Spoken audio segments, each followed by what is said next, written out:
news. We do have news. This is going to be fun. Yeah, this is great. The gift that keeps on giving, kind of like the question of the pre-authorization.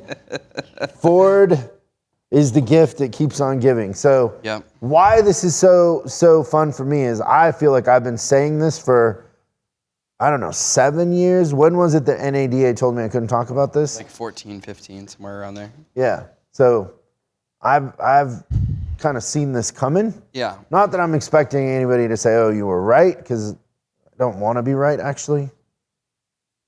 Ford's talk of new EV selling rules rattles some dealers. And essentially it's kind of the only dealers that aren't rattled are the ones that are not in their business every day. Right.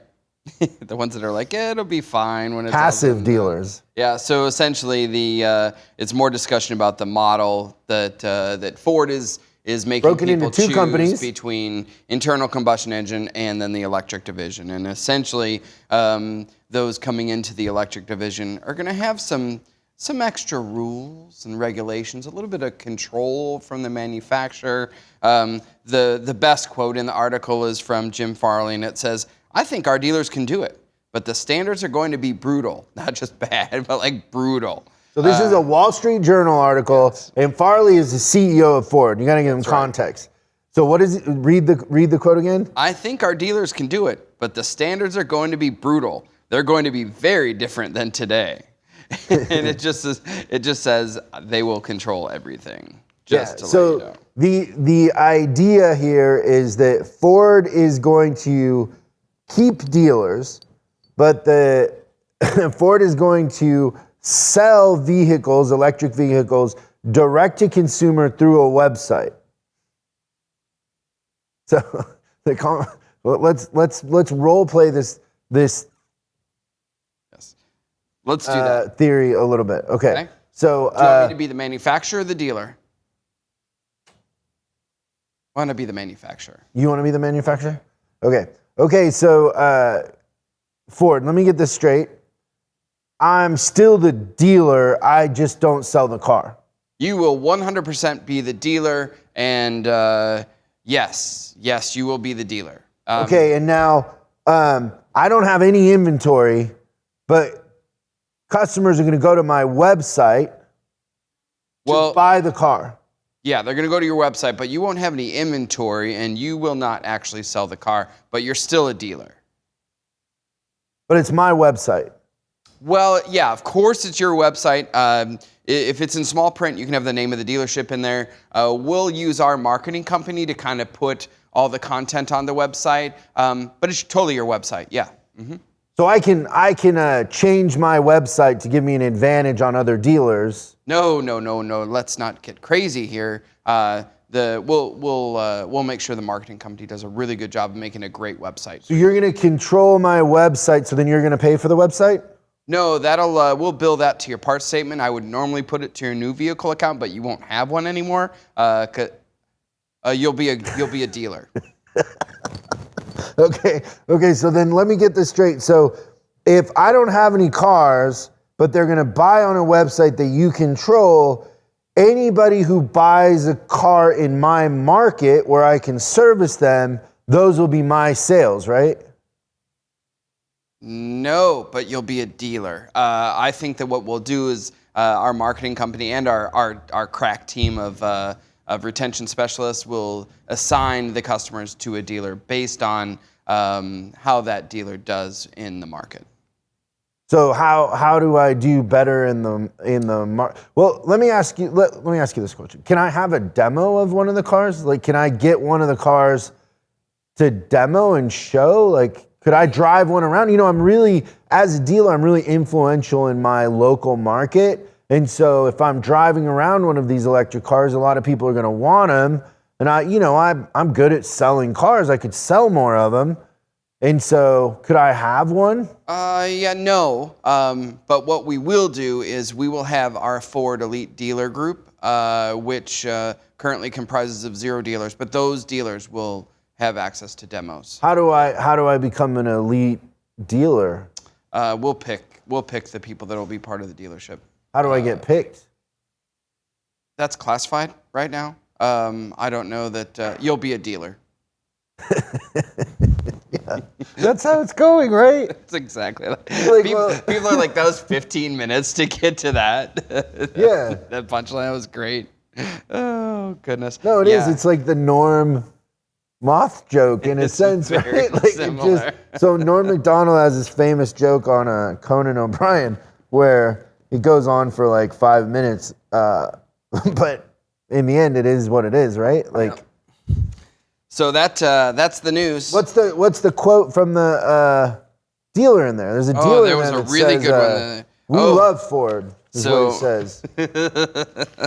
I like this guy's quote. When things are bad, they rely on us to make them decent. When things are great, then it's easy for them to say we don't need them.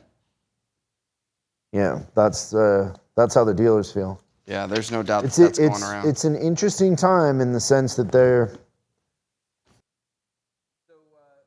doing what they're doing. They're going direct to consumer, but they don't want to, like, they've broken up and started dating someone else, but they don't want to tell the old girlfriend that it's over. right. That's how it seems.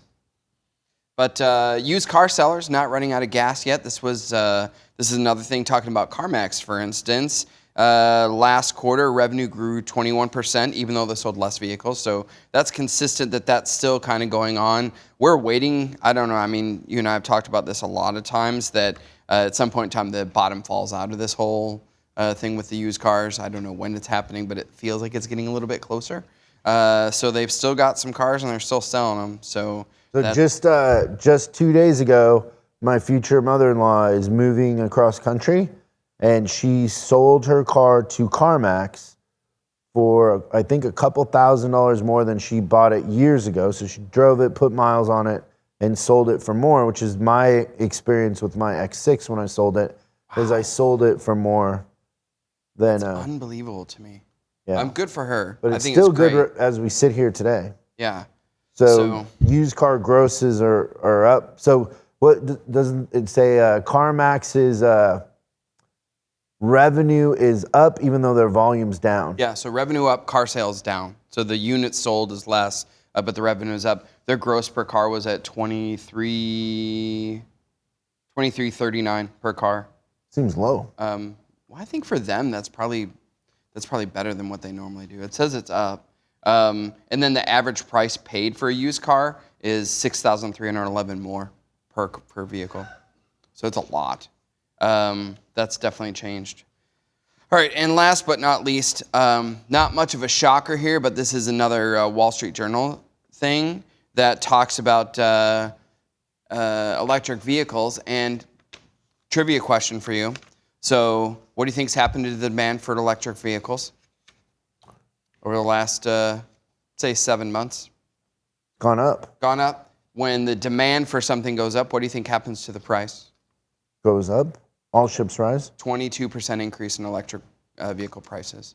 So From the manufacturer, though, not the dealer. Yeah, so it's the manufacturer. So a huge thing. And then it talks about other manufacturers are starting to make a little bit of a dent. Like Tesla sells 61% of all electric vehicles, but Ford, Hyundai, and Kia are all making a little bit of a dent in that. So the manufacturers are coming in and really starting to make a difference with the electric market. But when gas prices are as high as they are, people are going to gravitate towards electric just because of, like when I go to fill up, where I live, the gas pump shuts off at $125. So it gives you half a tank I of haven't gas. filled up. It's a little over 3/4, but I haven't filled up in a long time because it shuts off. Like there's some sort of a governor on it, and so if you think about people that are commuting, that would make a big difference for them. The electric thing.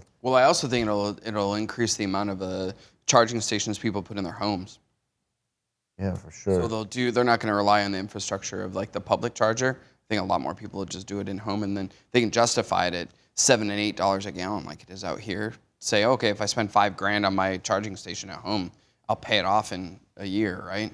Yeah, I've heard for years in meetings that if gas in America cost what it cost in Europe, the world would have gone to electric cars a lot sooner. Yeah.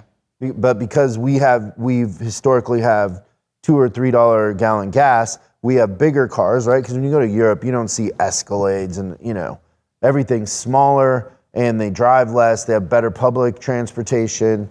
You know, it's a completely different marketplace. Also, like a lot of people just drive scooters. Like, oh yeah, and bicycles are yeah, huge. Like it's weird when you're sitting in a stoplight in Europe and all these scooters pull up in between the cars, but you know, maybe a third of people are just on a little Vespa. Yeah. Thanks so much for watching this clip of Service Driver Revolution. We're uploading new stuff every day, so make sure you subscribe and click the bell icon so you don't miss out. If you have a question you'd like us to answer on the show, call 8333-ASK-SDR and we'll answer your question on the show. That's 8333-ASK-SDR. For special deals on our books and training, head over to offers.chriscollinsinc.com. Now that's offers.chriscollinsinc.com. I'm Chris Collins, and I'll see you in the next video.